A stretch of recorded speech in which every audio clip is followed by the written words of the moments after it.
Hello friends, good morning. और आप देख रहे हैं मेरा YouTube channel physics by Likhraj sir. दोस्तों, आज का हमारा टॉपिक जो है वो है इलेक्ट्रोस्टेट से।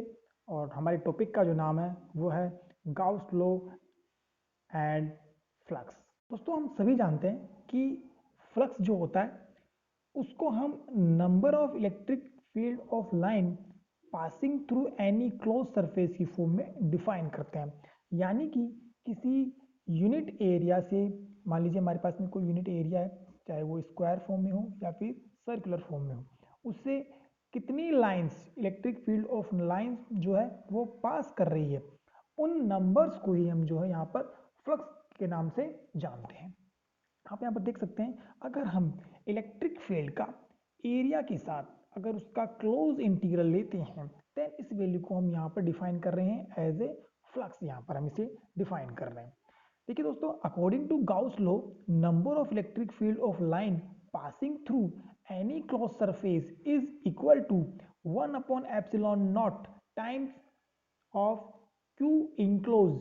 यानी कि अगर किसी सतह से, अगर किसी सिस्टम से, अगर इंक्लोज चार्ज यानी कि उससे परिबद्ध आवेश यदि क्यू है, तो उससे निकलने वाला फ्लक्स जो है वो क्यू अपॉन एप्सिलॉन नॉट होगा। लेकिन यहाँ पर शर्त और कंडीशन यह है कि यह जो चार्ज इंक्लोज है ये क्लोज होना चाहिए, ये ओपन नहीं होना चाहिए। यानी कि गाउस लॉ जो है वो सिर्फ बंद निकायों पर ही अप्लाई होता है।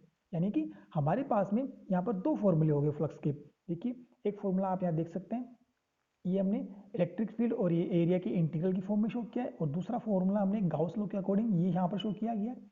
तो हम इन दोनों फॉर्मूले से एक रिजल्ट जो है यहाँ पर निकाल सकते हैं और हम इसे कंबाइन कर सकते हैं। यानी कि इक्वेशन फर्स्ट और सेकंड को अगर हम कंबाइन करते हैं तो हमें रिजल्ट मिलता है। ये देखिए, आप यहाँ पर देख सकते हैं, हमने यहाँ पर जो है दोनों फॉर्मूलों को कंबाइन कर दिया गया है। देखिए दोस्तों, अब हम इस इक्वेशन को जो है integral form of Gauss law के नाम से जानते हैं। ये हमारे पास में जो इक्वेशन है ये वाली, इसको हम integral form of Gauss law के नाम से जानते हैं। कंडीशन ऑफ गाउस लॉ, देखिए दोस्तों, गाउस लॉ की कुछ कंडीशंस हैं। पहली कंडीशन हमारे पास में है इसेंशियल कंडीशन। हमारे पास में जो है गाउस लॉ की वो है essential condition of Gauss law is that there should be symmetric shape like spherical, cylindrical and plane symmetry like pill box. यानी कि गाउस लॉ की पहली इसेंशियल कंडीशन है कि आपकी जो शेप होती है वो सिस्टम की वो सिमेट्रिक होनी चाहिए। सिमेट्रिक होने का मतलब यानी कि उसके आपकी जैसे मान लीजिए स्फेरिकल शेप हो यानी कि वो गोली हो, सिलेंड्रिकल यानी कि हमारे पास में सिलेंडर नुमा अगर शेप होगी, यानी कि बंद भी होगा और सिमेट्रिक शेप भी होगी, और प्लेन सिमेट्रिक लाइक जैसे जैसे मान लीजिए कोई पिल बॉक्स हुआ, यानी कि हमारे पास में कोई, ये हमारे पास में कोई पिल बॉक्स हो गया, ये इस तरीके से। तो इस तरीके से सिमेट्रिक जो है हमारे पास में यहाँ पर होनी चाहिए। ये हमारे पास में गाउस लॉ की एक इसेंशियल कंडीशन है। जो गाउस लॉ की दूसरी कंडीशन है वो हमारे पास में है कि इसके लिए मोनोपोल जो है वो जीरो नहीं होना चाहिए। देखिए दोस्तों, मोनोपोल के बारे में जानते हैं। हमारे पास में जैसे मान लीजिए कोई सिस्टम है, इसमें बहुत सारे चार्जेस जो है हमारे पास में रखे हुए हैं, यानी कि बहुत सारे हमारे पास में इसमें चार्जेस यहाँ पर रखे हुए हैं। अगर इन सभी चार्जेस का सम अगर जीरो आ जाता है तो हम इसे बोलेंगे कि यहाँ पर हमारे पास में मोनोपोल एग्जिस्ट नहीं कर रहा। अगर इन सभी चार्जेस का आपके पास में नेट चार्ज अगर जीरो नहीं आता है तो हम बोलेंगे कि हमारे पास में मोनोपोल एग्जिस्ट कर रहा है। तो दोस्तों, हमारे पास में गाउस लॉ की कंडीशन यही है कि आपके पास में यहाँ पर मोनोपोल होना चाहिए। यानी कि आपके पास में जो है जो चार्जेस का सम है वो जीरो नहीं होना चाहिए। मोनोपोल जो है यहाँ पर वो जीरो नहीं होना चाहिए, यानी कि आपके पास में जो है नेट चार्ज जो यहाँ पर कुछ ना कुछ यहाँ पर अवेलेबल होना चाहिए। जैसे हम यहाँ पर तो एक बार के लिए सपोज करते हैं कि हम डाइपोल की बात करते हैं। जैसे मान लीजिए हम जानते हैं कि डाइपोल में हमारे पास में एक तो होता है पॉजिटिव चार्ज और एक जो होता है नेगेटिव चार्ज, और ये दोनों कुछ डिस्टेंस पे हमारे पास में होते हैं। देन इस सिस्टम की अगर हम बात करते हैं, देन इस सिस्टम का जो नेट चार्ज है वो हमारे पास में जीरो है। यानी इस कंडीशन में हम ये कहेंगे कि यहाँ पर मोनोपोल की जो वैल्यू है वो जीरो है, यानी कि नेट चार्ज जो है यहाँ पर जीरो है। देन इस कंडीशन में हम यहाँ पर गाउस लॉ को जो है अप्लाई नहीं कर सकते हैं। अगर हम अगला एग्जांपल लेते हैं, अगर हम क्वाड्रपोल का एग्जांपल लेते हैं, तो हम जानते हैं क्वाड्रपोल के अंदर हमारे पास में दो डाइपोल होते हैं। यानी कि एक यहाँ पर हमारे पास में डाइपोल हो गया ये इस प्रकार से, और दूसरा डाइपोल हमारे पास में यहाँ इस प्रकार से हो गया। देन इस सिस्टम को भी आप देख सकते हैं, हमारे पास में यहाँ पर दो डाइपोल है, ये एक डाइपोल और ये दूसरा डाइपोल। देन इस सिस्टम का जो नेट चार्ज है वो भी हमारे पास में 0 हो गया। देन यहाँ पर भी जो है हमारे पास में गाउस लॉ एप्लीकेबल नहीं होगा। ऐसे ही हम एग्जाम्पल ऑक्टापोल का भी ले सकते हैं। ऑक्टापोल में हमारे पास में दो क्वाड्रुपल होते हैं, देन वहाँ पर भी हमारे पास में नेट चार्ज हो जाएगा, वो 0 हो जाएगा और हम वहाँ पर भी गाउस लॉ अप्लाई नहीं कर पाएंगे। अगली हमारे पास में जो कंडीशन है वो है Gauss law only valid only when electric field follow inverse square law, यानी कि गाउस लॉ तभी एप्लीकेबल है जब इलेक्ट्रिक फील्ड जो है हमारे पास में ये इनवर्स स्क्वायर लॉ को फॉलो करेगा। ठीक है दोस्तों, हम यहाँ पर कुछ पोटेंशियल और इलेक्ट्रिक फील्ड के बारे में बताते हैं कि ये डिस्टेंस से किस प्रकार वेरी करते हैं। देखिए दोस्तों, अगर मोनोपोल एग्जिस्ट करता है, यानी कि अगर नेट चार्ज 0 नहीं है, उस केस में पोटेंशियल जो है वो हमारे पास में आर की पावर 1 के क्या होता है, व्युत्क्रमानुपाती होता है, और इलेक्ट्रिक फील्ड आर की 2 पावर के व्युत्क्रमानुपाती होता है। अब देखिए डाइपोल, यानी कि एक अगर हमारे पास में पॉजिटिव चार्ज है और एक हमारे पास में नेगेटिव चार्ज है, देन उस केस में हमारे पास में पोटेंशियल जो है वो आर की पावर 2 के व्युत्क्रमानुपाती होता है और इलेक्ट्रिक फील्ड आर की पावर 3 के व्युत्क्रमानुपाती होता है। देखिए इन सभी के बारे में हम मोनोपोल के बारे में हमारे जो गाउस के अकॉर्डिंग जब हम स्फेरिकल शेप के लिए या फिर गोलीकोश के लिए सिलेंड्रिकल के लिए अगर हम इलेक्ट्रिक फील्ड निकालते हैं, देन हम यहाँ से ये दोनों रिजल्ट आसानी से वहाँ पर देख सकते हैं। और डाइपोल के लिए आप मेरी पिछली वीडियोस में देखना, इलेक्ट्रिक डाइपोल के लिए मैंने पोटेंशियल और इलेक्ट्रिक फील्ड कैलकुलेट किया था, देन वहाँ पर हमें पोटेंशियल की वैल्यू जो है वो 1/r² जो है उसकी फॉर्म में मिली थी, और इलेक्ट्रिक फील्ड की जो वैल्यू थी वो हमारे पास में आर की पावर 3 के यहाँ पर व्युत्क्रमानुपाती हमें मिली थी।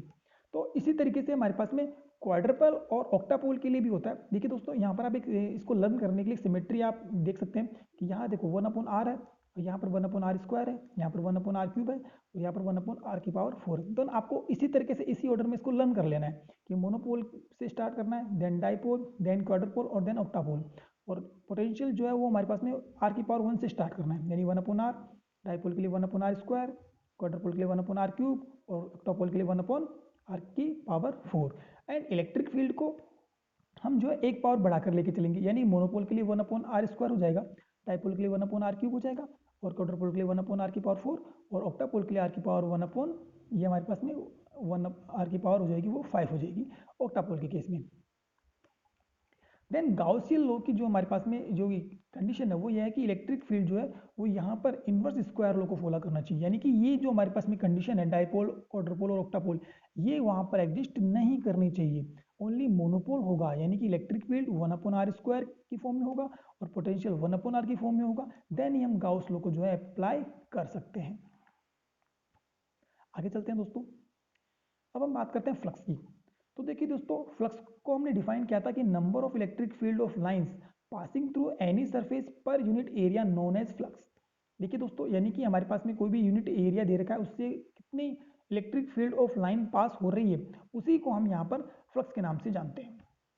दोस्तों, outgoing flux from any close surface depend only on enclosed charge, it doesn't depend on surface area, shape, size and geometry of surface।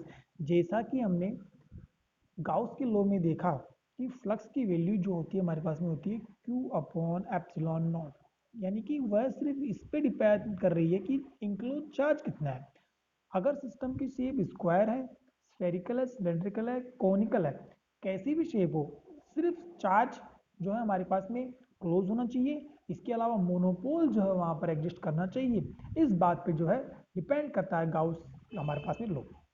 यानी कि आप यहाँ पर 3 शेप देख पा रहे हैं, एक हमारे पास में क्यूब शेप है, ये आप देख रहे हैं, एक हमारे पास में यहाँ पर स्फेरिकल शेप है, और एक हमारे पास में सिलेंड्रिकल शेप है।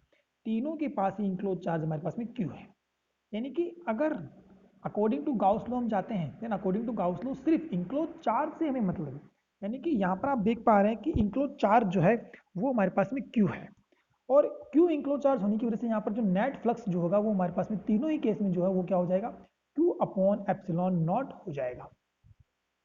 यानी कि गाउस लॉ सिर्फ इस बात पे डिपेंड करता है कि आपका चार्ज इंक्लोज है या नहीं है, या फिर उसमें मोनोपोल एग्जिस्ट है या नहीं है, देन उसकी शेप, साइज, उसके वॉल्यूम, इन सभी बातों पर जो है गाउस लॉ हमारा डिपेंड नहीं करता है।